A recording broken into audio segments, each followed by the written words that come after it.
Dear viewer, we wish you a pleasant journey through this thread of answers. What 80s movies hold up and are still worth watching 30 to 40 years later? Clue is spectacular.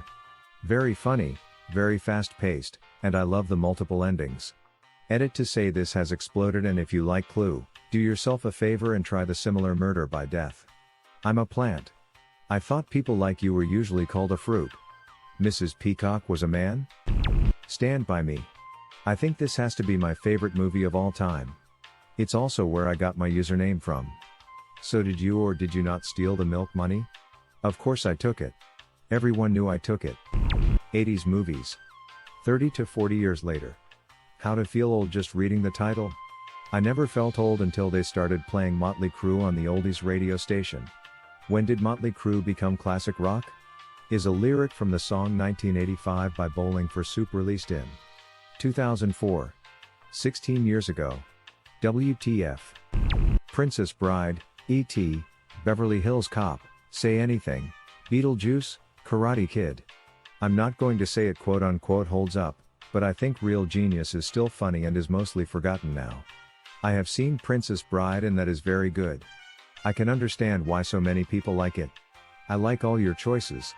I haven't seen E.T. though. And I haven't heard of Real Genius at all. What do you like about it? Die Hard. Die Hard was such a trip when it came out. Looking back, it may seem like it's just a stereotypical action movie that was done exactly right. But at the time it subtly redefined action movies, action heroes and movie villains all at once. First Blood. If you divorce this film from the needless and stupid sequels and watch it as a standalone film beholden to nothing that comes afterward, it's one of the greatest character studies ever put to film and a classic exploration of PTSD, patriotism and the way Vietnam veterans were treated in the years following the war. Great cast, great script, great setting, great direction. What a perfect example of a film that is often overlooked because of its association with several terrible sequels that do nothing but poop all over the source material, thus nearly rendering that very source almost irrelevant. Airplane. 1980. One of the funniest movies ever made. Captain, how soon can you land? I can't tell. You can tell me. I'm a doctor. No. I mean, I'm just not sure. Well, can't you take a guess? Well, not for another 2 hours. You can't take a guess for another 2 hours? Big Trouble in Little China. This one has come up a lot. I haven't seen it. It always looked a little cheesy to me. What do you like about it? A big thing to note for a first-time watch is that it is cheesy, and it is 100% aware of this. Gotcha. That makes sense. I think is okay when a movie leans into the cheesiness. I'm sure that makes it more funny. I'm definitely convinced it's worth watching. Even if initially I thought it seemed ridiculous. The Thing is not only the greatest horror movie ever made, I'm hard-pressed to name a movie I'd rank higher. John Carpenter in the 80s was on fire. 1988 They Live. 1986 Big Trouble in Little China. 1984 Starman. 1982 The Thing. 1981 Escape from New York. Coming to America and Lean on Me. Taste the Soup. Original Indiana Jones trilogy are God tier. God tier is high praise. I've seen Raiders of the Lost Ark but none of the others. Clearly, I've missed out. I guess I have some catching up to do. Oh man, Last Crusade is my absolute favorite, just so many great moments. Sean Connery taking down a Nazi plane with an umbrella and a flock of birds. That scene is always amazing. Heathers is a great movie. I went back and watched it after I saw the musical and it's still really good fun. Would recommend. I love My Dead Gay Son. The Goonies. Can I state, for the record, how cool it is that the same guy who played Mikey from The Goonies also played Sam in the Lord of the Rings trilogy? Sean Astin has had an interesting acting career. Yeah, it's a very cool acting range he's got. He's also in 50 First Dates with Adam Sandler, I believe. Short Circuit 1 and 2. Spaceballs. Die Hard. Dead Poets Society. Full Metal Jacket. The Money Pit. Scarface. Roadhouse. Twins. Who Framed Roger Rabbit?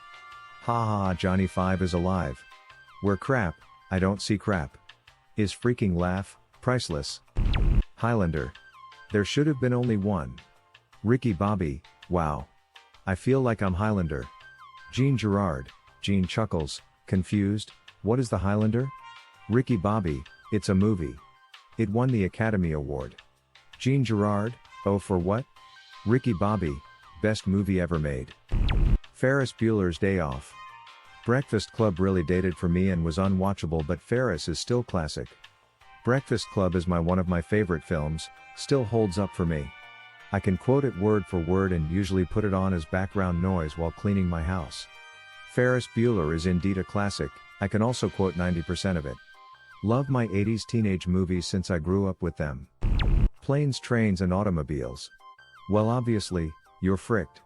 I really don't care for the way your company left me in the middle of effing nowhere with ducking keys to a effing car that isn't effing there. And I really don't care to ducking walk down a effing highway and across a effing runway to get back here to have you smile in my ducking face. I want a effing car. Right. Fricking now. One of Steve Martin's greatest scenes in my humble opinion. Great film. John Candy is, as always, on top form. The Bill and Ted movies, Batman with Jack Nicholson playing the best Joker, Alien series, the original Star Wars trilogy. I wish I could think of more. When I was a kid in the early 00s, I always would watch one 80s or 90s movie a day. Also, I would say Back to the Future, but those movies just piss me off post 2015. Bill and Ted's Excellent Adventure is awesome. I love that movie. Footloose, Dirty Dancing, E.T., Annie, Roadhouse, The Outsiders, Back to the Future, Breakfast Club, Never-Ending Story, Stand By Me, Willow, Ferris Bueller. I could be typing all day. The 80s was an amazing decade, some of the best movies, music, shows ever made.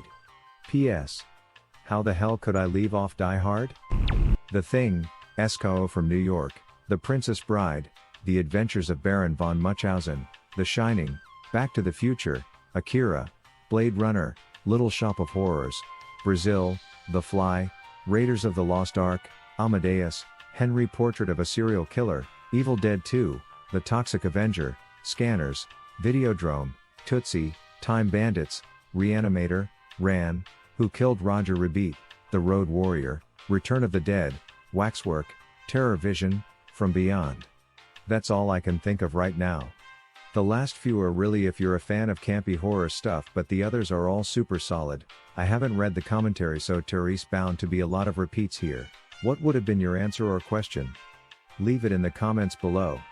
Slap that like and subscribe button for more, and check out the link in the video description for even more answers. Peace out, and catch you in the next video.